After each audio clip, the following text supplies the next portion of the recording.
আমি একটা ছেলের অনেক দিন ধরে ভালোবাসি, কিন্তু কোনোভাবে ওরে পাচ্ছি না।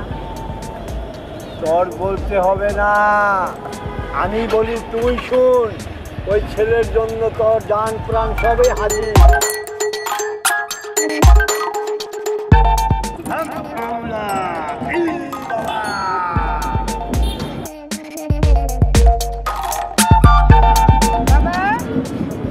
বাবা, তোর কি সমস্যা আমি বলতে পারি।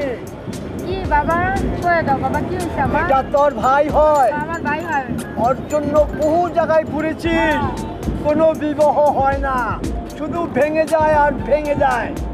তুই ঠিক জায়গায় আসছিস, এবার ওর বিয়ে হবে লাল টুকটুকো বধূর সাথে।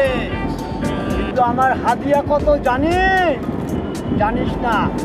হক বাউলা ইল বাবা, তার মায়ের বিয়ে হয়ে যাবে। আমার জন্য 3000 এক টাকা এনেছিস? আনছি বাবা, দেবো। ভাইয়ের বিয়ে হলে 3000 কে আরো বেশি দেবো। তুমি আমার ভাইয়ের জন্য একটা মেয়ে দেখো, কিভাবে মেয়ে আনা যায়, কিভাবে বিয়ে করা যায়। তোরও সংসারের সমস্যা আছে আমি জানি। বাবা, আমার সংসারের সমস্যা আছে। তোর স্বামীর সাথে তোর ঝগড়া হয়, আমার দরকার হয়, মারামারি হয়, তার থেকেও মুক্তি পেয়ে যাবি। তোর ভাইয়েরও বিয়ে হয়ে যাবে।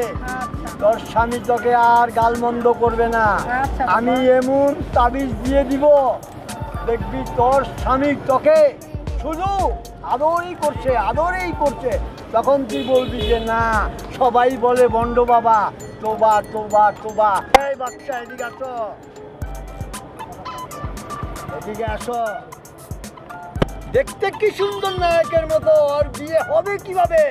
ওর বিয়ে কুহুরি কালাম দিয়ে কিচ্ছু মেরে বেঁধে রেখেছে, তাই ওর বিয়ে হচ্ছে না। আমি এখন এই খুলে দিচ্ছি কুহুরি কালামের বাঁধন।